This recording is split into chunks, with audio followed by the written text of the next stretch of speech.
कत्लेआम हो रहा था, मारा जा रहा था मुसलमानों को। तो बच्चा जला पड़ा।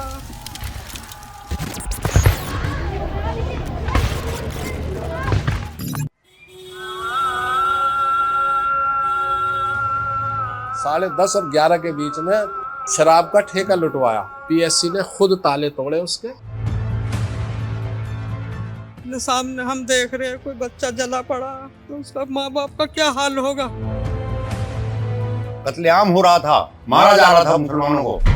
गोली जिसके भी मारी उन्होंने यहाँ यहाँ या यहाँ। ये बताओ किसने गोली चलाई? तो मैं झाँक रहा था, तभी मेरे ये गोली लगी। ये गोली लगी यहाँ इस जगह, ये यहाँ से लगी होगी, यहाँ होगा निशान। अरे यहाँ पार हुआ, ये बम्बाकड़ा खुल गया था पूरा। भागने का भी तो रास्ता नहीं था। इधर जाओ तो इधर से गोली, इधर जाओ तो उधर से गोली। कोई ये कह नहीं सकता कि हमने गाली भेजी।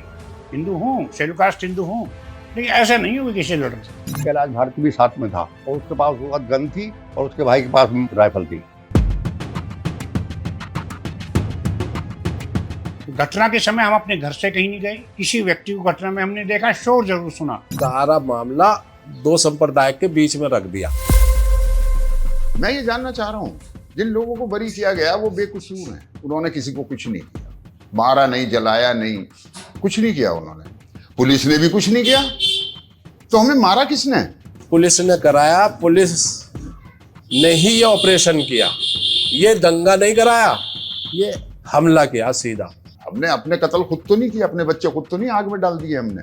जब बलवइयों ने हमें नहीं मारा और वो बेकसूर थे, तो ये सरकार ने हमारे मकान क्यों बनवाए?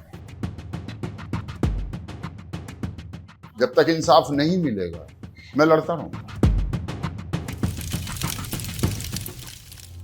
दंगा, हम में से ज्यादातर लोगों के लिए ये शब्द महज एक खबर हो सकता है, लेकिन उस माँ से पूछिए जिसका बेटा इस दंगे की भेंट चढ़ गया हो और जो आज तक सवाल पूछ रही हो कि आखिर उसके बेटे का कसूर क्या था।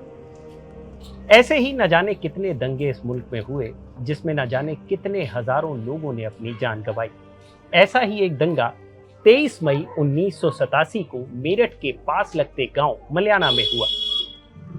उस दिन मलियाना में 70 के करीब मुस्लिम समुदाय के लोगों को जान से मार दिया गया। इस चीज को लेकर 36 साल से एक केस चल रहा था कि आखिर इन 70 लोगों की जान का दोषी कौन था।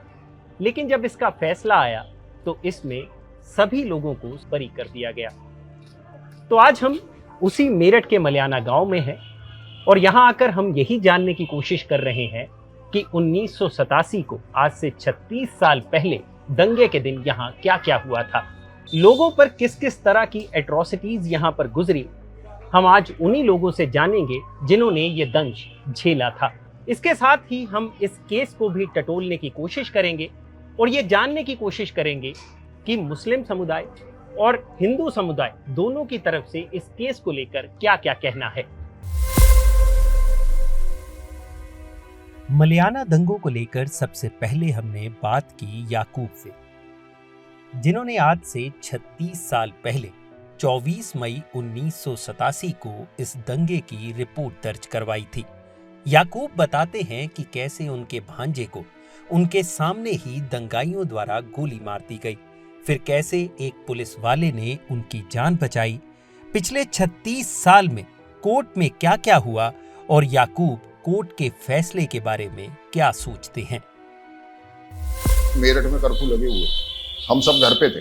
पीएसी की गाड़ियां हैं इधर होली चौक पे, इधर चारों तरफ से, और सारे जवानों ने मोर्चे से ले लिए।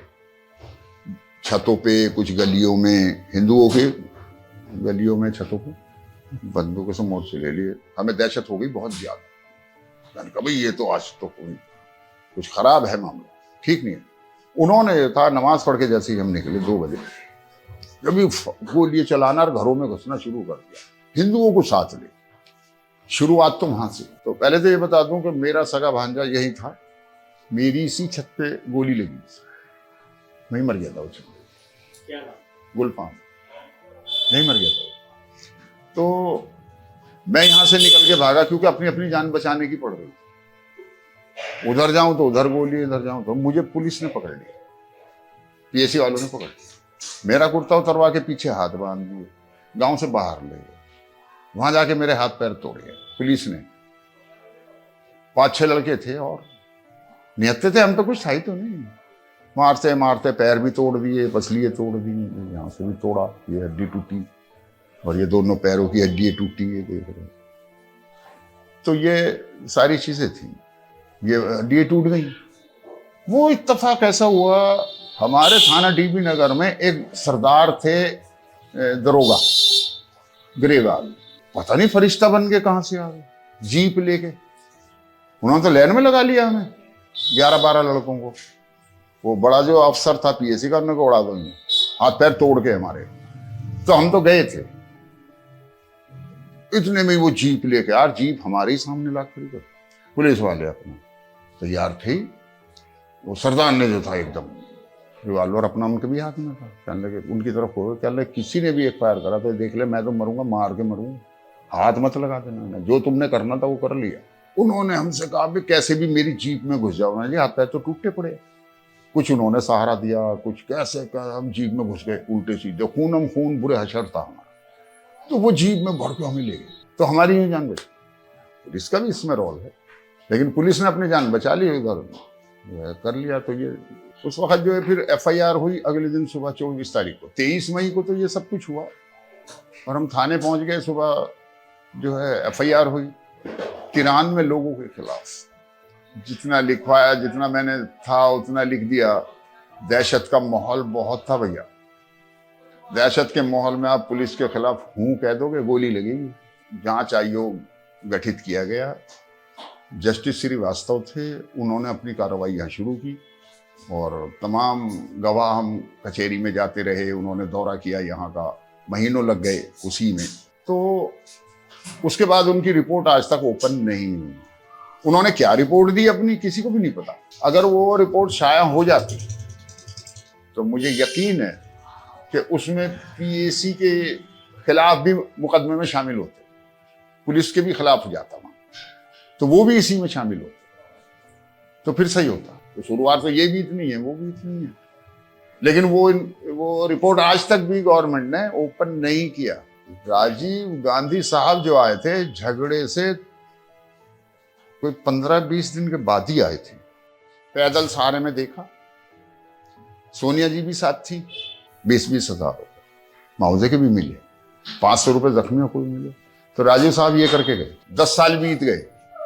10 साल के बाद जब मुकदमा शुरू हुआ तो अपोजिट जो हमारे वकील थे वो कहने लगे जी फर्स्ट FIR नहीं है। फर्स्ट FIR नहीं है तो मुकदमा कैसे चलेगा, चलने का। वो मुकदमा हमारा बैंड हो गया। 10 साल गुजार दिए। जो भी कोई जज का ट्रांसफर होके आया, समन भेजा, फिर वही भी फर्स्ट FIR नहीं है, तो फिर बंद, फिर बंद, फिर बंद। चक्कर काट काट के थक गए। देखिए उस वक्त 70-75 गवाह होंगे या 60-70 गवाह होंगे जो लिखवाए गए थे, सब और सब मौजूद थे। और जब तक ये नौबतें आई हैं तो लगभग 35-40 गवाह मर चुके, 35 या 40 गवाह, 38 गवाह या 42 गवाह मर चुके। अब तो 12-14 आदमियों की गवाही ली उन्होंने, बाकियों को बुलाया भी नहीं है अभी गवाह। मैं ले जा रहा था गवाहों को, चलने बस हो गया, रिजल्ट सुना दिया, सबको बरी कर दिया गया। मैं ये जानना चाह रहा हूं, जिन लोगों को बरी किया गया वो बेकसूर हैं, उन्होंने किसी को कुछ नहीं किया, मारा नहीं, जलाया नहीं, कुछ नहीं किया उन्होंने। पुलिस ने भी कुछ नहीं किया, तो हमें मारा किसने, आगे किसने लगाई, तलवारों से किसने काटा, गोलियों से किसे मारा, घर जला दिए गए, 106 मकान जले हमारे। तो गवर्नमेंट ने हमें मुआवजा क्यों दिया? हमने अपने कत्ल खुद तो नहीं किया, अपने बच्चे खुद तो नहीं आग में डाल दिए हमने, तो गवर्नमेंट ने हमें मुआवजा क्यों दिया 20-20 हज़ार रुपए? जख्मियों को 500-500 रुपए दिए। ये मकानात क्यों बनवाए? राजीव गांधी साहब आए थे यहाँ, ऑर्डर करके गए थे डीएम को कि ये मकान बनवाओ। क्यों बनवाए? जब बलवइयों ने हमें नहीं मारा और वो बेकसूर थे, तो ये सरकार ने हमारे मकान क्यों बनवाए? कोई मुझे इस बात का जवाब नहीं देता। गुजरात के अंदर 40 मुसलमानों को सजाए मौत गोधरा कांड में, और जो हिंदू लोग बंद थे उनके खिलाफ मुकदमे थे, लूटमारी के, अगजनी के, ये बलवाई, उनको सबको बरी। हाशिमपुरा में के लोगों को सरदावर्दी गोलियां मार के डाल दिया गया नहर में, सबको बरी। हाई कोर्ट गए तो फिर इनको सजा मिली। मलियाना कांड के सबको बरी। जब तक इंसाफ नहीं मिलेगा मैं लड़ता रहूं। मैं यंग था, मेरी 30 साल की उम्र थी सन 87 में, और अब मैं 66 साल का हूं। मेरे दांत भी टूट गए, मैं बुढ़ापा आ गया। याकूब से बात करने के बाद हमने मुलाकात की मलियाना दंगों के पीड़ितों से, जिनके दिल में आज भी उस दंगे में अपनों को खोने का दर्द है। इनमें रईस अहमद और वकील अहमद के शरीर पर पड़े गोलियों के निशान बताते हैं कि ये दंगा कितना भयानक था। क्या नाम है आपका? मुन्नी है, मुन्नी। मुन्नी जी, क्या हुआ था उस दिन यहाँ पे 87? अब पेशी ने तो गोली चलाई, उन्हें बनियों ने लूट मार करी, आग लगाई घरों में, एक बच्चा जला दिया इतना बड़ा जितना ये बच्चा खड़ा यहीं अंदर ही। ये हाल हुआ यहाँ बहुत ही ज्यादा, बहुत पब्लिक मरी तो मरने को तो, मगर हमारे बच्चा यहीं मिला था घर में पड़ा हुआ 3 दिन के बाद। और इस कमरे पे चले गए थे, उस कमरे पे सारे गोलियों के निशान हैं, सामने जो कमरा खड़ा हुआ है। अभी भी हैं वो गोलियों के निशान? नहीं। हाँ अब भी होंगे, देख लो तुम ही देख लो, अब भी होंगे इस पर निशान। अच्छा। अब भैया जो हुआ हमारे साथ, तो घरों में सभी निकल के भाग गए थे, कहीं मदरसे में रहे, कहीं गोली झोड़ी पे पड़े रहे। यहाँ तो हालात, यहाँ तो ऐसा समझो जैसे जंगल ही हो, सब जल के सब गिर गए थे। रिक्शे खड़े थे हमारे घर में बहुत सारे, उनमें भी आग लग गई थी सब में। बच्चे के बारे में तो देखो सबको ही पता, अपनी औलाद कैसी प्यारी हो, अपने माँ बाप के लिए तो कैसी हो औलाद। तुम देखो अपने सामने हम देख रहे हैं, कोई बच्चा जला पड़ा तो उसका माँ बाप का क्या हाल होगा। उसके माँ बाप का तो बहुत बड़ी बेइज्जती। तो अभी फिलहाल हम उसी गली में हैं जहां मुन्नी जी का घर है, जिन्होंने बताया कि उनके बच्चे को किस तरह से आग के हवाले कर दिया गया, उनके घर को आग लगा दी गई। तो वो ये बता रही हैं कि ये वो घर है जहां पे गोलियों के निशान बने हुए हैं। ये अभी फ़िलहाल गोलियों के ये जो निशान है इनको प्लस्तर से भर दिया गया है। ये घर काफ़ी पुराना है स्ट्रक्चर, और 87 में जब ये पूरा वाक़या यहाँ पर हुआ उस दौरान ये बिल्डिंग यहीं थी, और जब पीएसी की तरफ से मुन्नी जी का ये कहना है कि गोलियां चलाई जा रही थी, तो वो कुछ गोलियों के निशान इस घर पे आज भी देखे जा सकते हैं। तो ये कुछ निशान है जो अभी उस नरसंहार की याद अभी भी इनको कराते हैं, और कहीं ना कहीं मन में एक टीस है कि शायद कोर्ट का फैसला कुछ और होता तो इनको थोड़ी राहत मिलती। मेरा नाम रईस अहमद है, और उस दिन मैं यही था घर पे जब ये दंगे हुए तो मैं घर पे था। ये जो हमारी गली है ये ऐसी नहीं थी, ये पूरा एक ही मकान था। तो यहाँ इसके ऊपर बराबर में छत के ऊपर 2 मकान था, तो वहाँ बाउंड्री थी। मैं वहाँ से झांक रहा था तो दंगाई थे, उनके साथ पुलिस भी थी, हाथों में तेल की कनस्त्री लिए हुए थे, गोली भी चला रहे थे, लोगों के घर भी जलाए उन्होंने, लूटमाट भी करी सब कुछ। तो मैं झांक रहा था तभी मेरे ये गोली लगी। लूटपाट भी हो रही थी, जितने जख्मी हुए थे सब वो सब यहीं आ गए। फिर एक गाड़ी में पुलिस वालों ने कहा कि भाई चलो तुम्हें लेके चलते हैं वहाँ मेडिकल। ये सर्जरी हुई, यहाँ से लेके यहाँ लगाया है, फिर यहाँ से 8 तय होती हैं खाल की, पता ही जब चला हमें, तो ये 4 थे फिर लेके यहाँ लगाई है। मेरे वालिद का भी डेथ हुई थी उसी में, वो यहाँ नहीं थे, लेकिन वो 23 तारीख को सुबह आ गए संगम एक्सप्रेस से, और वो स्टेशन से घर तक नहीं पहुँचे। 1-1.25 किलोमीटर का रास्ता है ये, बस टाइम घर नहीं पहुँचे, बीच में ही दंगाइयों ने ख़त्म कर दिया। इतने लोग मारे गए, 70 से ऊपर लोग मारे गए, 72-73 लोग की पोस्टमार्टम रिपोर्ट भी है, सब कुछ है। और फिर एक तरफा फैसला कर दिया, सबको बरी कर दिया अदालत ने। पता नहीं क्या सोच के किया, मेरी समझ में नहीं आ रहा। ऊपर वाला ना दिखावे अब जिंदगी में कभी ऐसा मंजर।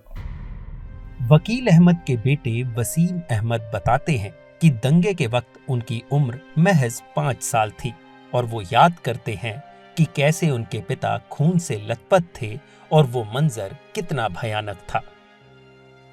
जो हमारे वालिद साहब हैं उनको तो बचने की भी उम्मीद नहीं थी कि बचेंगे भी या नहीं बचेंगे, और उसको आज भी मैं सोचता हूँ तो शायद मुझे भी बहुत अफसोस और रोने के जैसे मतलब वो आता है जो उस टाइम यह हाल था। और ट्रक में भर के जा रहे थे हम, मैं अब मतलब कपड़े भी नहीं थे मेरे जिस्म पे उस टाइम, और ये भी नहीं पता था मुझे कि हम कहाँ जा रहे हैं कहाँ नहीं। वहाँ जाके देखा तो वहाँ पे खूब आदमी जो है सब अपनी अपनी जगह पे, कोई रो रहा, कोई चीख रहा, चिल्ला रहा, बहुत बुरा आलम था, बस देखा नहीं जा रहा था। और मेरे वालिद साहब जो हैं खून में लथपथ थे बिल्कुल, बस देखा नहीं गया था मेरे से भी। वकील अहमद सिद्दीकी पेशे से दर्जी हैं और मलियाना नरसंहार के मुख्य गवाहों में से एक हैं। वो बताते हैं कि कैसे इस दंगे में पीएसी और पुलिस को एफआईआर से बाहर रखा गया और इस पूरे नरसंहार को हिंदू मुस्लिम दंगे का रूप दे दिया गया। वकील अहमद कांग्रेस और समाजवादी पार्टी से काफी नाराज नजर आते हैं। उनका कहना है कि उन्हें आश्वासन तो काफी दिए गए, लेकिन किसी ने मदद नहीं की। अगर पीएससी और पुलिस थाना टीपी नगर और पुलिस नहीं आती और वो यहाँ आकर के लूटपाट और ये जो उन्होंने किया, सबसे पहले पुलिस ने ही आकर के किया। जब तक ये लोग खड़े हुए देखते रहे हिंदू, और जब पुलिस मुसलमानों पे टूट पड़ी तो फिर ये भी टूट पड़े, और ऐसे टूट पड़े जैसे कि इनकी तैयारी पहले से ही थी, क्योंकि इतनी जल्दी जो है केरोसिन तेल और ये हथियार वगैरह सब लूटपाट बहुत शुरू कर दी। 9 बजे तक यहाँ कुछ नहीं था, 9-10 बजे तक कुछ नहीं था। 10 और 10:30 और 11 के बीच में शराब का ठेका लुटवाया।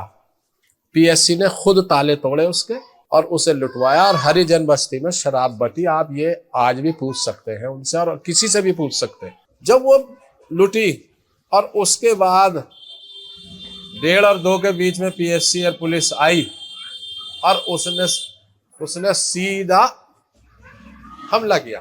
वो तो ये झगड़ा नहीं हुआ, झगड़ा वो होता जो 2 लोगों के बीच में होता, किसी में कहासुनी होती, या किसी से कोई कहासुनी भी नहीं हुई, किसी से कोई झगड़ा भी नहीं हुआ। यहाँ तो सीधा आकर के पुलिस ने मारना पीटना शुरू किया, ले जाना शुरू किया, उनसे कहासुनी करी तो उन्होंने फायर खोल दिया सीधा।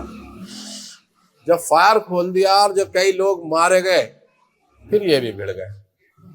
इन्होंने फिर जो है जितना ये पूरब से लगा के पश्चिम तक मुस्लिम महल्ला हिंदू बस्ती से मिलता था वो सब फूंक दिया। 70 मिस्त्री को पहले ही मार लिया था, चन्ना ने, हरी ने, और वहाँ कुछ और भी। वो वाहिद अकेला ही घर था। 11 आदमियों का परिवार, 11 मरे हैं। उन्हें मार काट करके उन्हीं के घर में कुआं था तो उसमें डाल दिया। और जो कच्ची मिट्टी के मकान होते थे, बिल्कुल कच्ची मिट्टी के, ईंट नहीं होती थी, तो उन दीवारों को पहले उसमें नमक की बोरियां डाली, और नमक डालने के बाद फिर उसमें जो है वो उन्होंने वो दीवार डाल दी। लेकिन पुलिस ने मीडिया के सामने वो कुआं साफ कराया और उसमें से वो बॉडी की क्या हड्डी के ढांचे ही निकले थे, क्योंकि नमक ने वो तो गला देता, बहुत जल्दी गला दे 1-2 दिन में। तो वो बॉडी पोस्टमार्टम के लिए गई थी और 36 उसमें जो है पोस्टमार्टम की रिपोर्ट लगी हुई है, और 74 या 76 आदमी मरे हैं कुल। हुड़दंग सा मच रहा, तो आवाजें आ रही, पता था नहीं क्या हो रहा बाहर। तो मैंने जो जीने पे चढ़ करके देखना चाहा, तो जो सबसे ऊपर की जीने की पैड़ी थी उसके ऊपर जाते ही गोली लगी गोकुल के कमरे पर से। मुमटी के ऊपर उन्होंने चारपाई ऐसे खड़ी करके और उस पे बंदूकों की नाल रख रखी थी। कम से कम 10 पुलिस वाले थे, 10-12 से भी ज्यादा थे। और वो वहां से मुस्लिम महल्ला ऐसे दिख रहा था जैसे आप और मैं दिखाई दे रहे अंदर तक। और गोली जिसके भी मारी उन्होंने यहाँ या यहाँ, जितने भी गोली लगने वालों में हूँ जेंट्स में, एक मैं ही हूँ जिसके कमर में गोली लगी, कमर में, और एक ये हाथ में 2 गोली लगी। तो ये आपकी हाथ में लगी है और कमर में लगी है? हाँ, कमर में भी लगी है।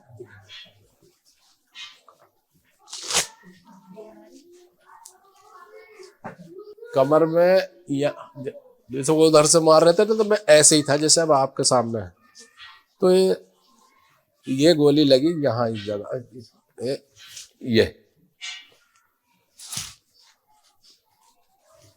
आपकी कमर से गोली ये यहाँ से लगी होगी, यहाँ होगा निशान, अरे यहाँ पार हुआ, ये बम्बाकड़ा खुल गया था पूरा। ये जो मेरा हाथ जो रखा मैंने गप से अंदर इतना अंदर चला गया था हाथ। और ये भी ऐसी भी पूरा जो ये हाथ इसमें को आर पार कर लो ऐसे। तो जिंदगी कैसे बच गई ये तो अल्लाह जाने के, मतलब क्योंकि जिसको कोई जिसकी जिंदगी है उसे मार नहीं सकता और जिसकी जिंदगी नहीं है उसे कोई बचा नहीं सकता। अब मैं ये बताता हूँ कि ये पीएससी का और पुलिस का नाम क्यों नहीं है। हाँ, FIR दरअसल याकूब के वाहिद एक ही FIR से ये सारा केस कर दिया गया। सबसे बड़ी तो ये खेल खेला गया पुलिस ने, क्योंकि पुलिस इसमें इन्वॉल्व थी, पुलिस का ये सारा ऑपरेशन था। तो उन्होंने अपना बड़ी चालाकी से जो है ये सारा मामला दो संप्रदाय के बीच में रख दिया, जबकि ये दो संप्रदाय के बीच में पुलिस ने ही बनाया, पुलिस ने कराया, पुलिस ने ही ये ऑपरेशन किया। ये दंगा नहीं कराया, ये हमला किया सीधा। कालीचरण वो है जो कैलाश भारती के भाई है, ITO में ये सिपाही थे, वहीं से रिटायर है। तो यह बिल्कुल फैक्ट है कि ना तो हिंदू चाहते थे, हिंदू कौन, दलित, ये नहीं चाहते थे कि दंगा हो, और न इससे पहले कभी हुआ। लेकिन अगर पुलिस ने आकर के इन्हें जो है उकसाया, उन्होंने उकसाया और पुलिस ने हौसला दिया, पुलिस ने खुद कहा कि करो, पुलिस ने कहा बिल्कुल क्लियर, ये देखिए बता रहा हूँ तो पुलिस ने, और ये शुरू हो गए। इनकी कमी ये रही और हेमवती नंदन बहुगुणा के सामने कालीचरण ने कबूल किया।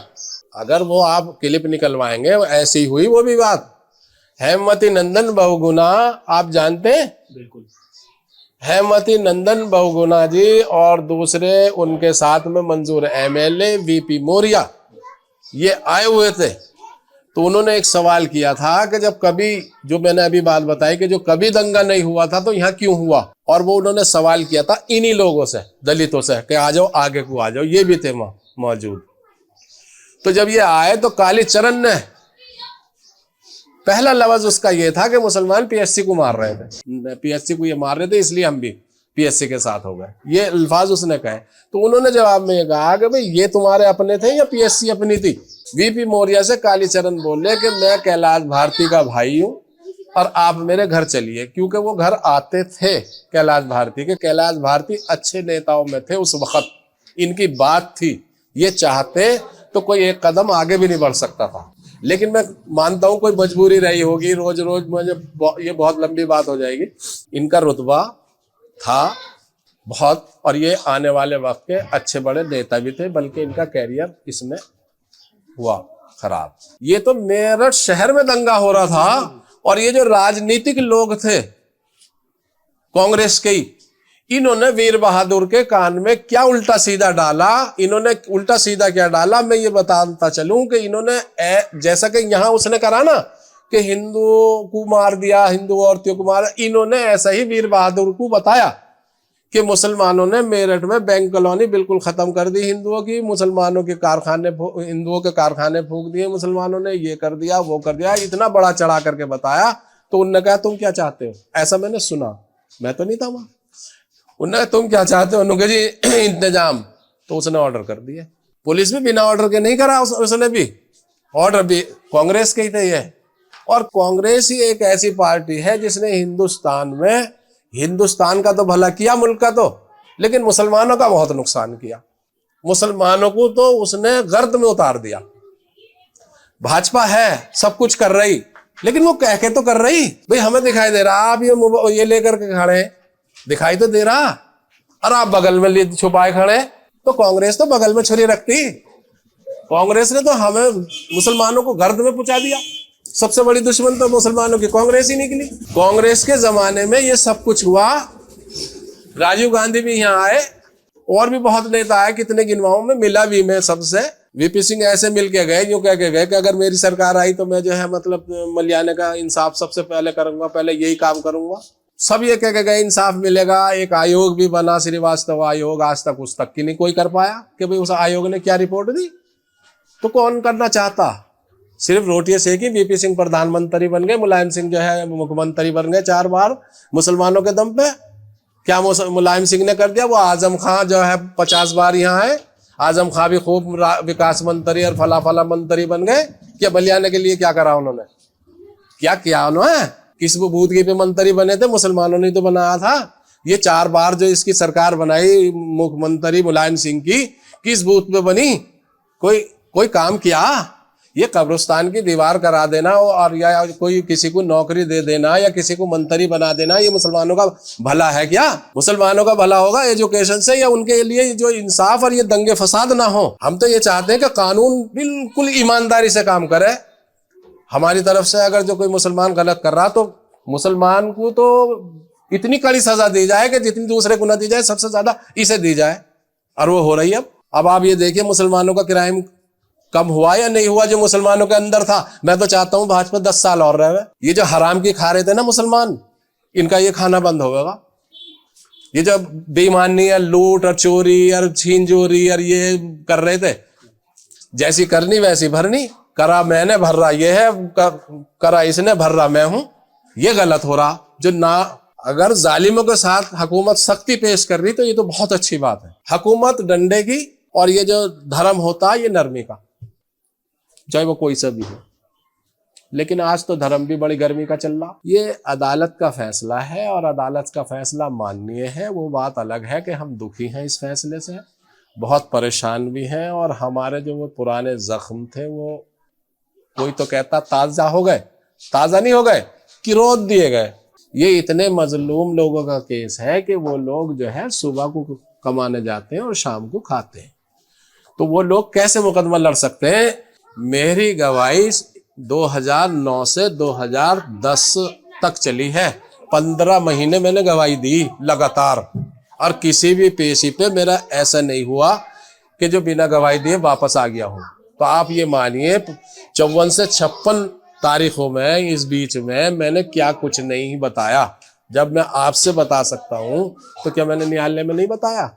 मैंने एक एक आदमी को बताया कि किसने क्या करा और कौन सी जगह पर खड़ा था और किसने क्या हाथ में लिए हुए था। ये तो पुलिस का खेल ऐसा है कि जितने दोषी थे उसमें से 15% भी नहीं नाम लिया, लिखे गए उसमें। रिपोर्ट तो हमारी तरफ से हुई नहीं। हमसे तो आज तक किसी अधिकारी ने यही नहीं पूछा मलियाने में हुआ क्या। प्रशासन ने ही ये जुल्म किया और प्रशासन ने ही इसको का नाश किया, इसको चले ही ना। हाँ, हमें ये उम्मीद है कि जो है हाई कोर्ट हमारी बात सुनेगी और हाई कोर्ट से हमारा निवेदन है कि वो हमारी बात को बारीकी से देखेगी कि कहाँ कहाँ क्या है। आपके पास उस दौरान की कुछ फोटोज हैं क्या? अपनी कोई रिपोर्ट? सब कुछ था, सब कुछ था। बॉडी जली हुई, आपस में मिली हुई, और बॉडियों का बुरा हाल हुआ लाशें, हर लाश के फोटो थे तकरीबन जो यहाँ इर्द गिर्द में जो हमारे नॉलेज में थे सबके थे। लेकिन श्रीवास्तव आयोग ने मैं नेगेटिव के जमा करा ली। योगी जी से कोई अपील करना चाहेंगे इस चीज को? नहीं, योगी जी सुना के मतलब बहुत अच्छा काम कर रहे हैं या वो ध्यान देंगे तो बिल्कुल इसमें कुछ हो सकता है। हमारी तो बिल्कुल उनसे निवेदन है कि मतलब वो इसमें ध्यान दें। और वो तो जो है कहते हैं कि भाई हमारी सरकार में दंगा नहीं है और कांग्रेस नहीं कराया, और हम भी मानते हैं इस बात को कि उनकी सरकार में कोई दंगा होता ही नहीं। तो ये जो है अगर उनसे अपील है कि कुछ हम मजलूमों पे ध्यान दें और हमारे साथ न्याय करें। गलत के लिए तो मैं समझता हूं, मैं अब फिर अपील करता हूं कि अगर मुसलमान गलती करे तो उसके तो अगर हाथ से करे तो हाथ काट दो, पैर से करे तो पैर काट दो, और उसे इतनी सजा दो कि जितनी दूसरे को ना दी जाए, मगर गलती पे। ऐसा नहीं कि कोई मुसलमान जा रहा उसकी टोपी उतार ली, किसी मस्जिद पे हमला बोल दिया। ऐसे लोगों पे अंकुश लगाना चाहिए। ऐसे लोगों पे अगर वो अंकुश लगाए तो मैं समझता हूं कि हमारे लिए भाजपा से अच्छी कोई सरकार नहीं। मलियाना के दंगा पीड़ितों की आप बीती सुनने के बाद हमारा अगला पड़ाव था मलियाना की दलित बस्ती, जो मुस्लिम मोहल्ले से बिल्कुल सटी हुई है। यहाँ हमारी मुलाकात हुई कैलाश भारती से, जिन्हें इस केस में मुख्य दोषी बनाया गया था। 36 साल से चले आ रहे इस केस का नाम है स्टेट बनाम कैलाश भारती। कैलाश भारती को कोर्ट ने सभी दोषों से रिहा कर दिया है। उनका कहना है कि इस केस में उन्हें झूठा फंसाया गया था। वो अपने ऊपर लगे सभी इल्जामों को बेबुनियाद बताते हैं।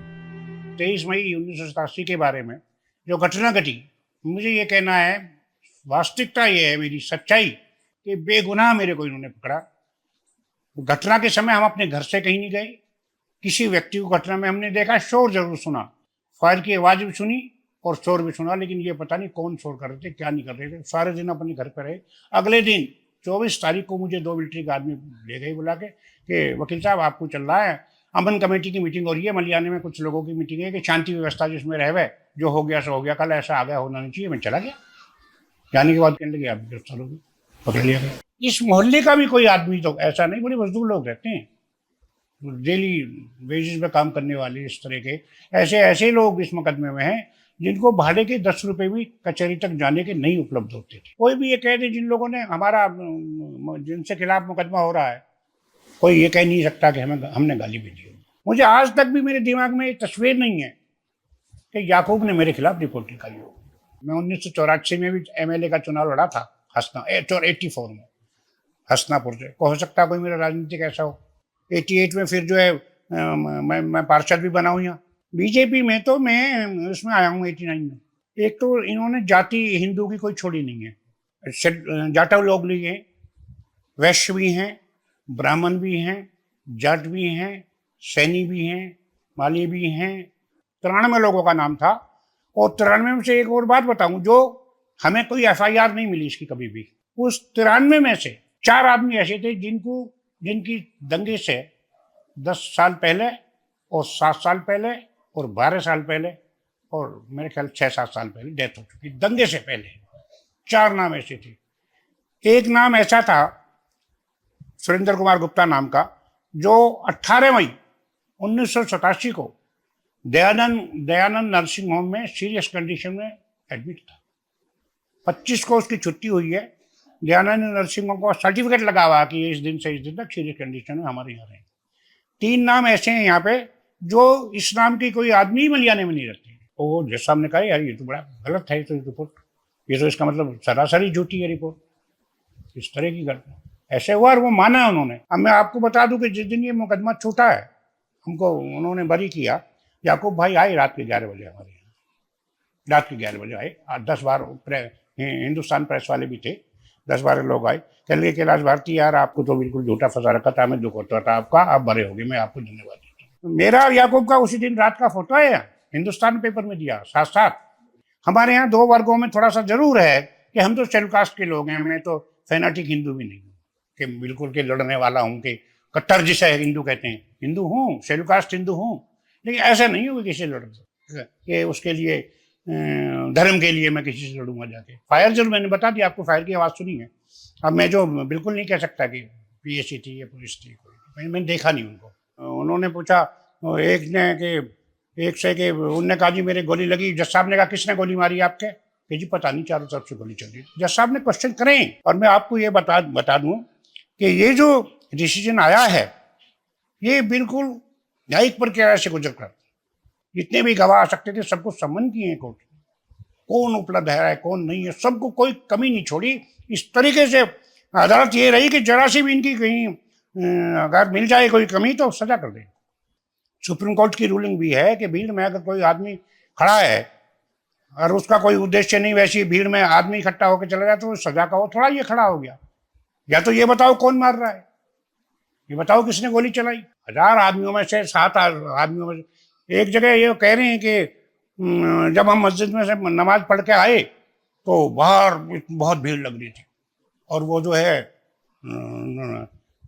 नारे लगाने लग रहे थे, हर हर महादेव और ये हर वो हरदम। हम जो हैं वहाँ जो आगे को बढ़े तो हमसे लिपट गए। एक बार दूसरे बयान पे वही कह रहा कि जब हम मस्जिद में से निकल गए तो ये हमारे घर में घुसे हुए थे सब 500 आदमी। सच्चाई तो एक बताएगा आदमी। सच्चाई जो होती है ना, सच्चाई एक जैसे निकलती है, 2 नहीं निकलेगी। भगवान पे भरोसा है और मान्य न्यायालय पे हमके पूर्ण रूप में भरोसा है, बिल्कुल बाइज्जत बरी। कैलाश भारती का पक्ष जानने के बाद हमने इस केस में आई जजमेंट की बारीकियों को समझने के लिए एडवोकेट अलाउद्दीन सिद्दीकी का दरवाजा खटखटाया। सिद्दीकी मुस्लिम पक्ष के वकील हैं जो शुरुआत से ही इस केस के साथ जुड़े हुए हैं। उन्होंने बताया कि कोर्ट ने फैसला सुनाते वक्त किन किन बातों को नजरअंदाज कर दिया।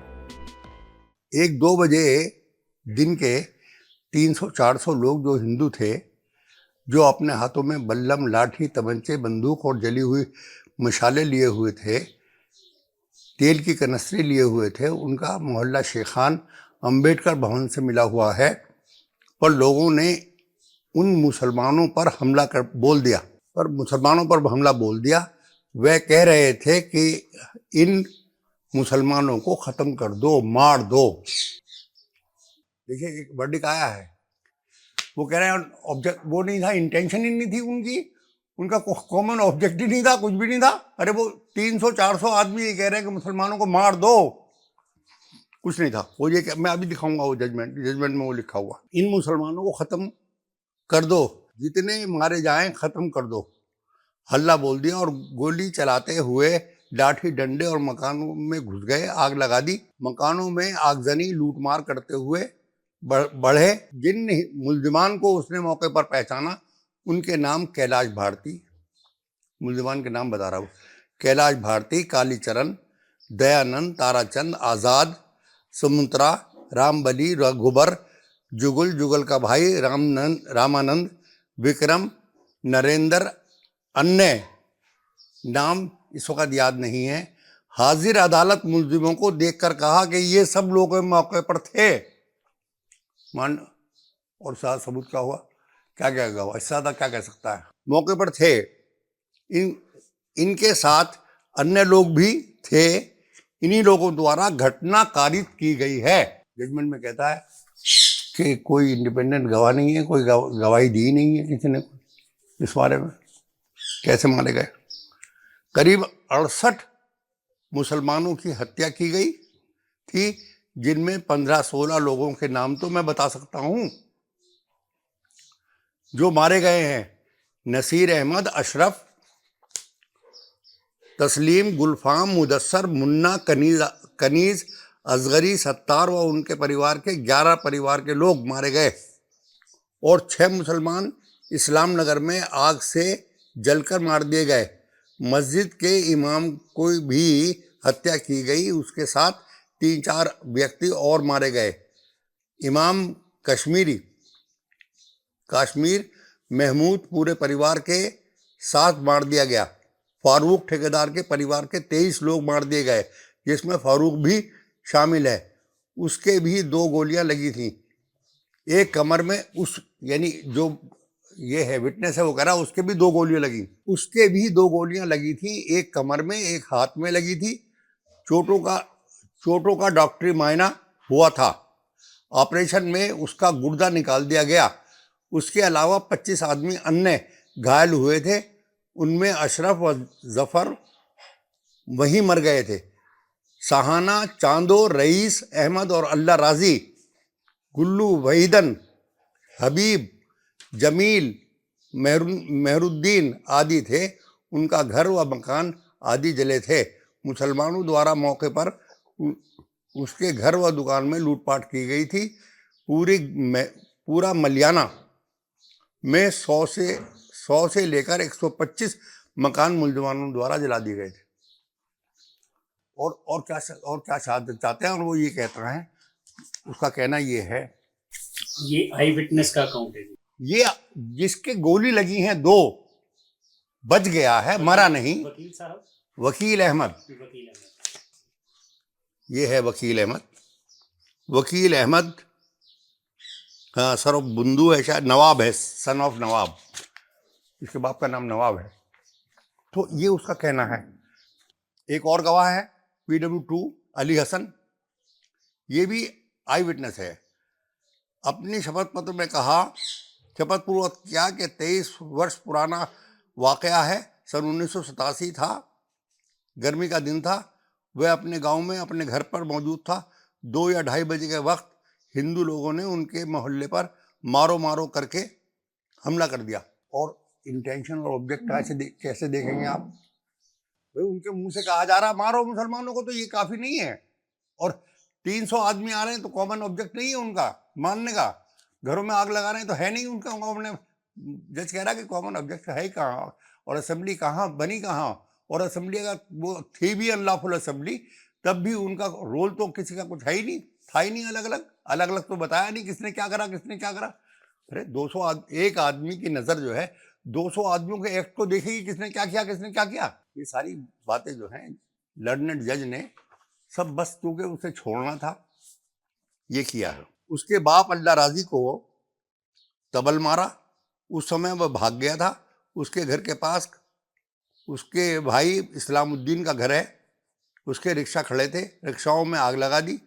करीब 17-18 रिक्शा थे। उसके 5 वर्ष के बेटे को रिक्शा में लगी आग में फेंक कर मार दिया गया। किसने फेंका जी? ये अब ये बताओ किसने फेंका था? जज को। हमें भीड़ थी, वो उठा के फेंक दिया उसने। किसका हाथ लगा, किसका हाथ नहीं लगा, कौन देख रहा था? और जब वहां ये हालत है कि वहां मार पीट हो रही, तो आदमी अपनी जान बचावेगा, ये देखेगा किसने क्या करा है। स्पेसिफिक वो नहीं बताया रोल किसका, किसने क्या करा, किसने क्या करा, ताकि मैं सजा कर दूं। ये है उनका कहना। तो ये ऐसे हुए हैं, बयान तो हुए हैं, ये करीब 7-8 बयान हुए हैं।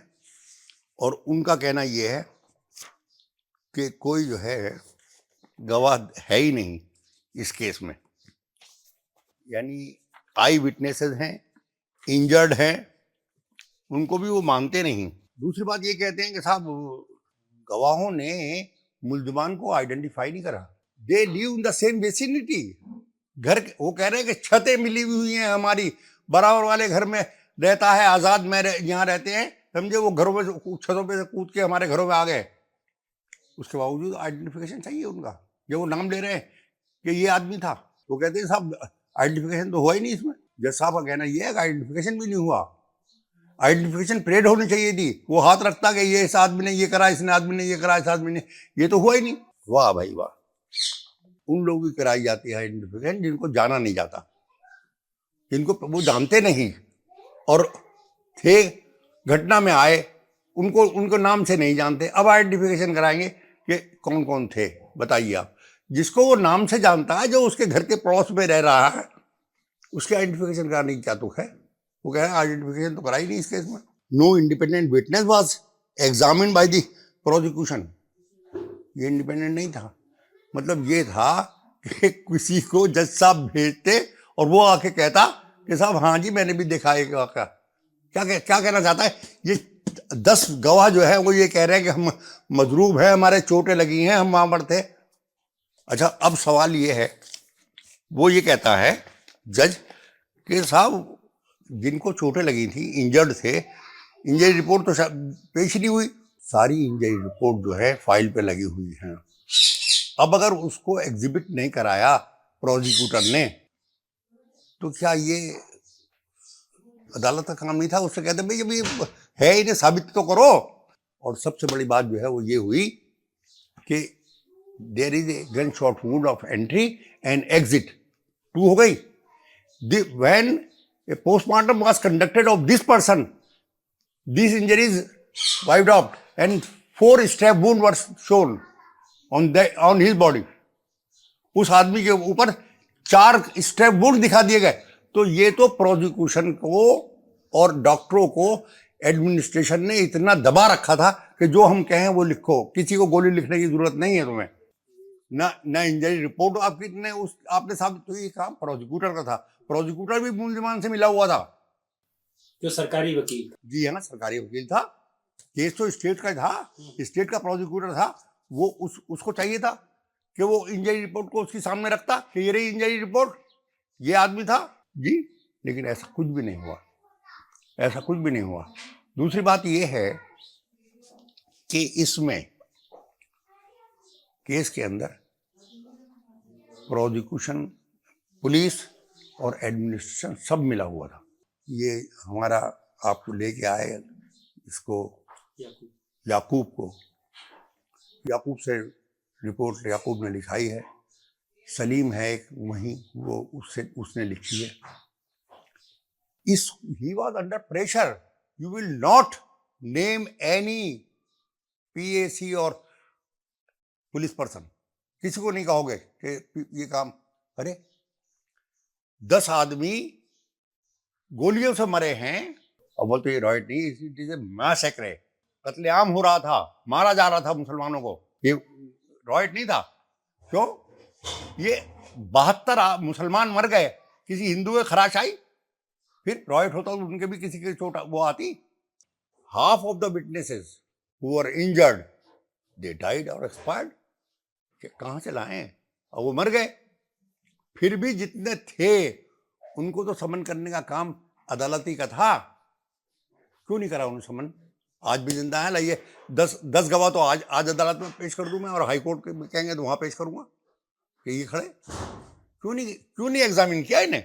और फिर यूं कहते हैं कि इंजरी रिपोर्ट जो है वो पेश ही नहीं की। अरे अदालत की फाइल पर रखी भी ना हो वो इंजरी रिपोर्ट, अब अगर प्रोसिक्यूटर उसे प्रूव नहीं कर रहा है, बता नहीं रहा कि ये इससे मुताल्लिक है, क्या करें? 36 से 42 के करीब आप बता रहे हो पोस्टमार्टम रखे हुए हैं, कोर्ट की फाइल पर मौजूद है। वो तो गवर्नमेंट रिकॉर्ड है, कोई किसी का बनाया हुआ थोड़ी है। वो पोस्टमार्टम रिपोर्ट जो है वो तो एक किताब होती है, उस पर लिखा जाता है जी, वो गवर्नमेंट रिकॉर्ड होता है। फिर वो कैसे आया वो फाइल के ऊपर, और फिर कैसे आपने नहीं माना उसे? कहते हैं कोई है ही नहीं। कैलाश भारती का ये कहना है कि जब ये दंगा हुआ वो अपने घर में। नहीं, वो ये बात वो बिल्कुल झूठ बोलते हैं, क्योंकि लोग बाबा का कहना यह है, मुझसे कहा कि कैलाश भारती भी साथ में था और उसके पास वो वक्त गन थी और उसके भाई के पास वो थी, राइफल थी।